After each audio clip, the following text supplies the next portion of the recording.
You're watching Open Agenda. Here's our host, Joe Venosa. Hi, welcome to this week's episode of Open Agenda. This week we're going to examine very important issues that are pertaining to the county budget, and specifically an issue that is going to affect all of us, which is the issue of fire service agreements. It's a very important and somewhat complicated topic. With us to talk about it today from Delmar, Mr. Mike Goldberg. Good day. Thank you, sir. And from Salisbury, Mr. Joe Scafino. How you doing? Doing well. Good. Doing better than some local officials, apparently, because there has been a growing sense of acrimony in the air.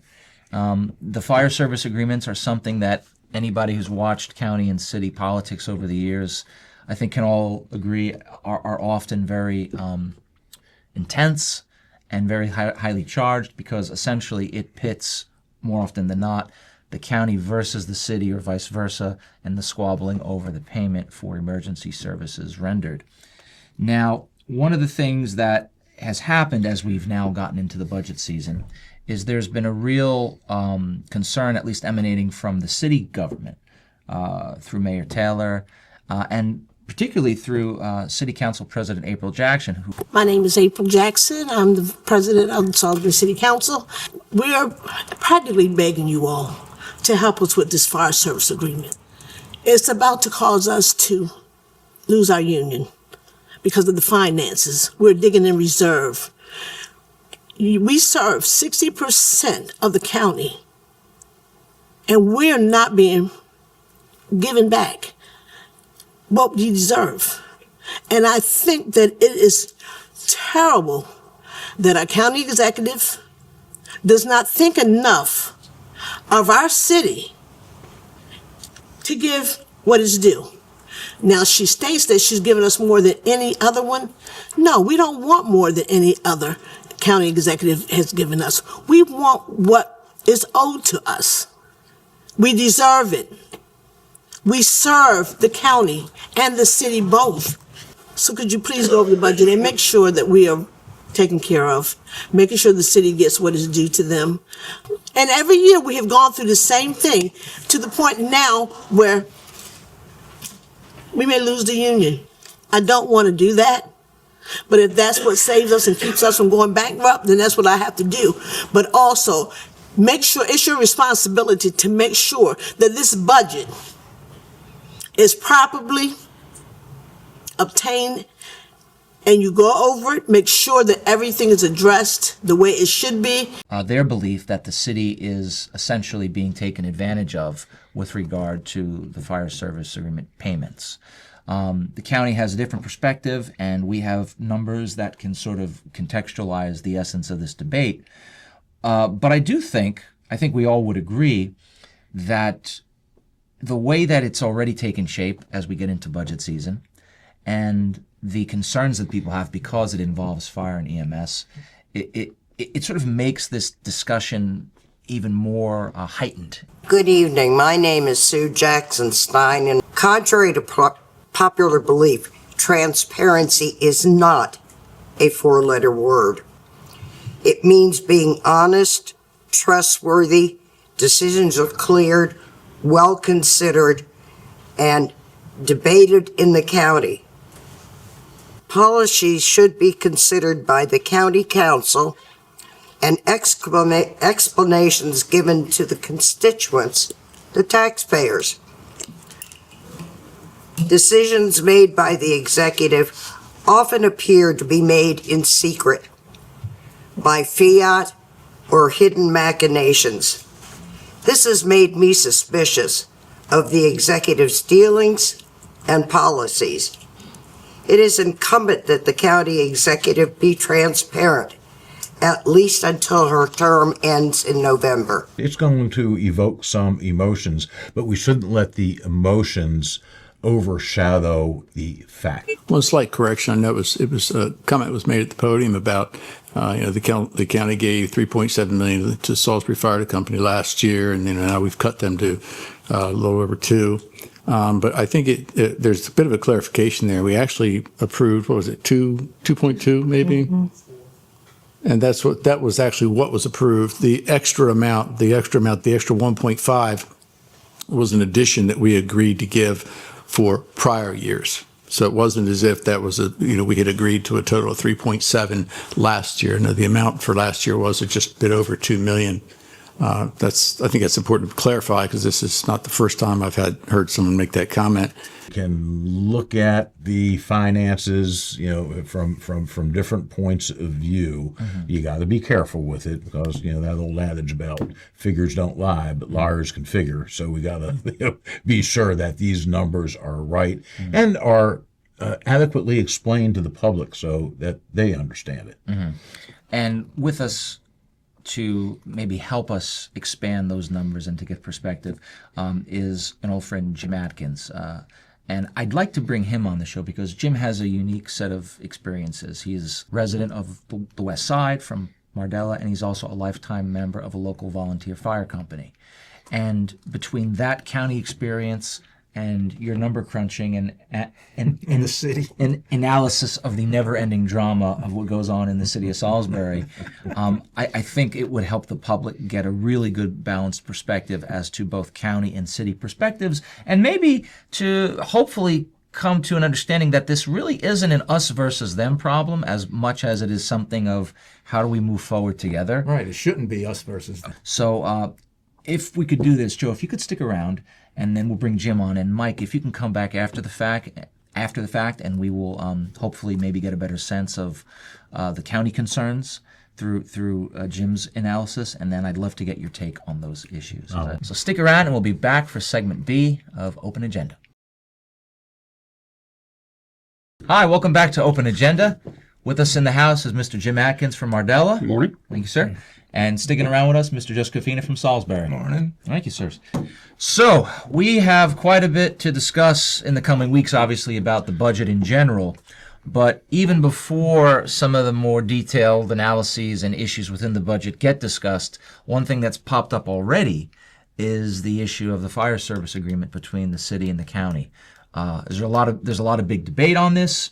There is a lot of different viewpoints, and I would say, based on what I've seen at both the city and county council meetings, that there's probably going to be some tough conversations ahead about ultimately how the budget breaks down with regard to this fire service agreement. So it's my understanding, obviously, that at this point, the executive submitted the budget, and there are concerns, at least from the city of Salisbury side, that they are not perhaps receiving what they feel is a fair share for services rendered. There's obviously the view from many on the county side that that's not true. So being that we've got somebody with a county perspective and a city perspective, as well as somebody who's got pretty extensive experience in the fire service companies, we're kind of in the ideal spot to talk about this. So here's what I'd like to do. I'm going to talk to Joe Public of Salisbury on this first, and then I'm going to talk to Jim Public of the county. Yes. And then we'll kind of see if we can bridge this gap, or at least get a sense of what we're actually working with these numbers. Fair enough? Good. Sounds good. Okay, so Mr. Scafino, from the city's perspective, what's going on? Our budget for the fire services proposed is $15 million. Approximately 1/3 of the fire department's calls are county calls. So just based on that, back of the envelope, they figure, look, we should be reimbursed approximately $5 million for servicing those 1/3 of the calls. The county budget allocated $2.37 million for 2027, which is barely half. But the bottom line is $2.3 million doesn't cover our 1/3 expense. Now, Bob Taylor provided maps and stuff that he's provided to the executive, he's provided to the council. He gave it to me, to use. I'm sure he did. Yeah. So there's a chart, area and population covered within 5 minutes of current fire stations. Salisbury's 3 fire stations are within 5 minutes of 75% of the population of the county, which is significant. And Fruitland is 16%. So if you took all the volunteer ones, they're only within 5 minutes of 8% of the county's population. So the city absolutely carries a significant load of the fire calls. So. And so that's the basis of the disagreement, is the city, from that perspective, the city is carrying the bulk of the service calls and is not getting adequately compensated for those calls. Correct. But just for clarification, the negotiations are usually per year between the city and county. Is that the last one they did? I thought was supposed to be a 2 or 3 year agreement that they sat down, and actually in 2023 for fiscal year 2025, the city proposed a budget to the county for 5 years. okay? So if that is in fact where they operated, we're one from 2025, 5 years would take you to 2029. Yeah. So, Okay, so there's some discrepancy as to what the agreements Yes. entail as far as. Yes. Okay, so Joe, you've given the city perspective, or at least the perspective of city officials. Yep. Jim, where are you coming from on this from the county perspective? well, I'm coming from it that you can take numbers and you can make them say whatever you want to say. I am not by any means degrading or talking down about the Salisbury City Fire Department. I think they've got an excellent chief, and I think they do an excellent job. But the last agreement that was done last year stated that the 3 stations in Salisbury would receive the same allocation as the 11 volunteer fire companies in the county.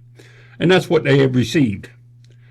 Now, this year, they're looking for a substantial increase. And if you look at the numbers and you can talk about the percent of the population that they serve, well, they're in a metropolitan area versus a county area.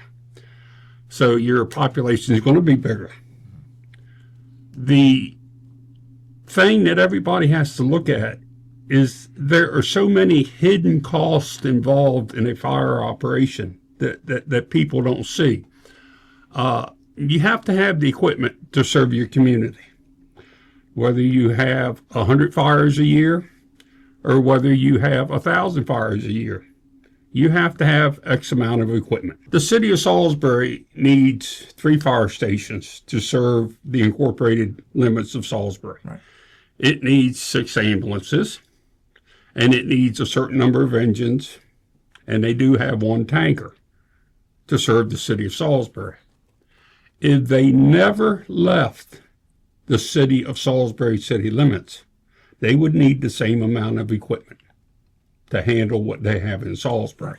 So you're not going to reduce the cost if you say, all right, let's put another fire station on the west side of the county, let's put another fire station on the east side of the county. You're not going to reduce Salisbury's costs. They've got a pretty much a built-in expense. So you have to start looking at all the incidental expenses. And one of the biggest incidental expenses that comes to my attention is emergency services, which is the 911 center. The 911 center handles all the 911 calls for the county and city.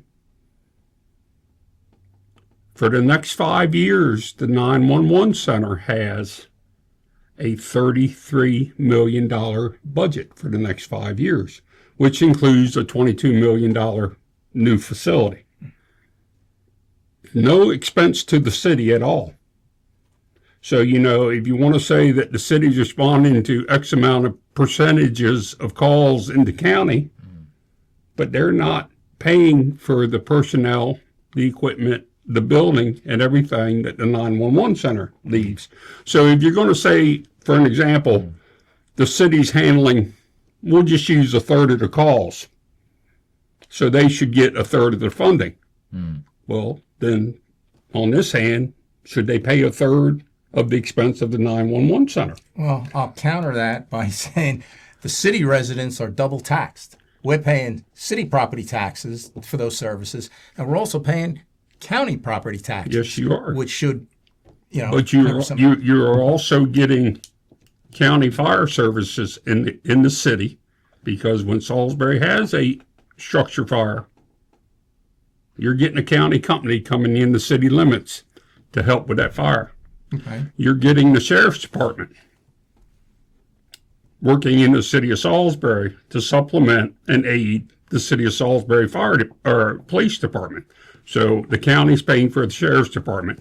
They're coming in the city to help the city. So I'm not saying that there should not be some type of disparity or maybe a 10% reduction in taxes or something for city, but I'm not going to sit here and listen to the argument that you're being double taxed and you're not getting anything for it, because you are. Oh, I'm not saying, I would never say we're not getting anything for it. What I'm saying is we should be compensated fairly for what we provide to the county. Could I throw something out? Sure. Do you think down the road structurally some of this would have been resolved if we were to have either a tax differential or a tax rebate system in place? Would this mitigate some of the tension between the county and city, or is it something that always has to be done in this way of annual or multi-year negotiations? Well, I don't fully understand, and of course I'm not involved in city politics like Joe is, but the state is in a financial bind.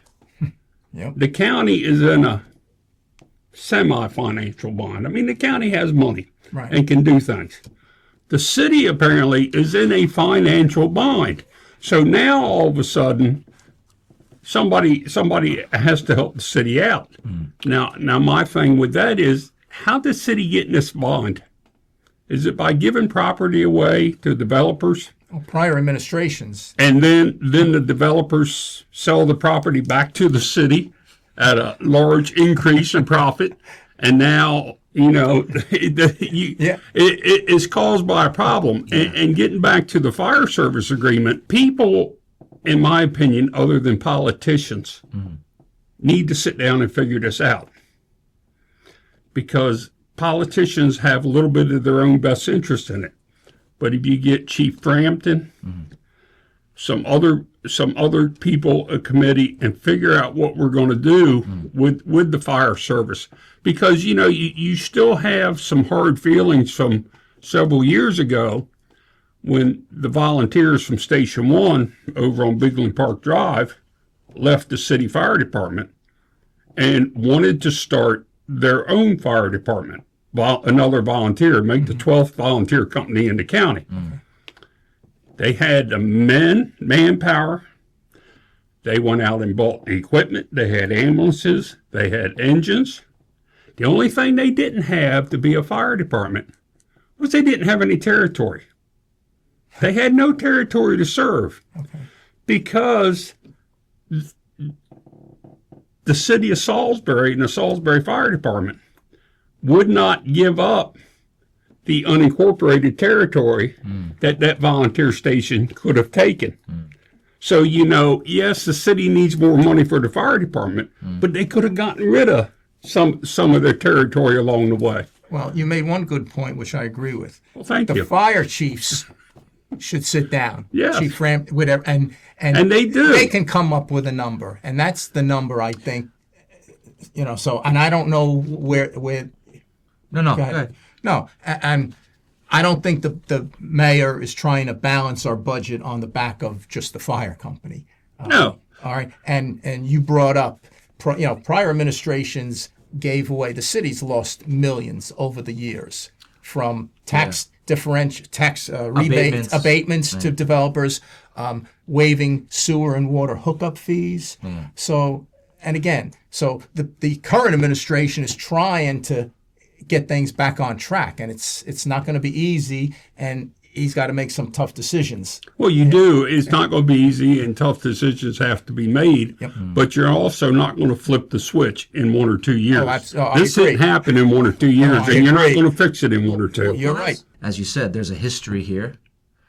There is a long set of experiences about how the county and city operate with each other. And let's be honest, there's a lot of personalities involved because these are people's livelihoods and territory. And look, emergency services is a very territorial business, just in terms of how it operates. And so this complicates these discussions, I'm Well, sure. and the other point about the funding for the volunteer fire companies, the funding that the county gives volunteer fire companies is not to allow them to exist and operate. is to supplement the income that they make from Fundraisers. Yep. fund drives, all these other things. It's a supplemental allotment. Where you get into this is a supplemental allotment to the city fire departments. So what you're really talking when you go talking about 50% of the funding should go to Salisbury or that, you're now in an operating budget. Yeah. You're not in a supplemental Supplemental. budget. You're now operating the city fire Right. department. And that wasn't the initial intent. There's a lot that needs to be fixed, but the right people need to sit down and talk about it and come to agreement. And the wrong time to do it is at budget season. Yeah. Yep. And the city administrator 2 years ago sat there in the council chambers and threatened the council I remember this. that if they did not fund X amount of dollars, the city of Salisbury would not respond outside of city limits. And that was right before an election. Right before the election. And now the rumors going around that the same thing's being said again, that the city of Salisbury will not respond. Well, I'm sorry. The city of Salisbury has fire territory.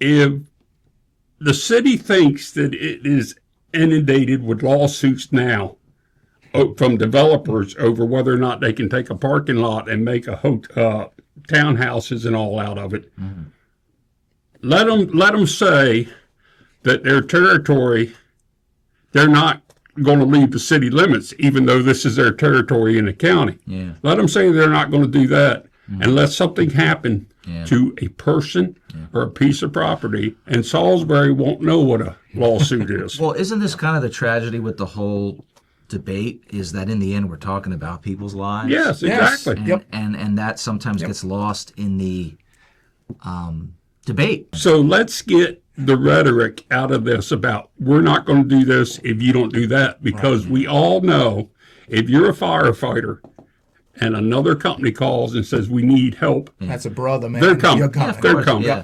Yeah, and that's the thing. We're talking about our neighbors and our Yeah, friends. I don't that's look it. at you as just a county guy or a city guy, and I think if we put Wicomico's interests first, maybe we'll get to a resolution. And to your point, maybe get the politicians out of Exactly. out of the debate. Mr. Jim, thank you for coming in, giving your perspective. Joe, would you mind hanging around for a couple more minutes? Great. Sure. All right, we'll be back with our next segment of Open Agenda. Welcome back to Open Agenda. Back with us from Delmar, Mr. Mike Goldberg. Sir. Hey. Thank you, sir. And sticking around, Mr. Joe Scafino. So we had a really good, I think, spirited conversation about the complexities of this topic. Obviously, it matters in a way that people sometimes don't realize because we're not talking about abstract operations. We're talking about fire and EMS services, right? We're talking about real things that are life and death. Mike, you had an opportunity to listen to this back and forth with Joe and Jim. What's your take on it as somebody from Delmar? Well, there's two sides to the story, and it really depends on which numbers you believe. There seems to, if you look at it on the surface, there seems to be quite a significant rolling back of the amount of funding that the city is going to get.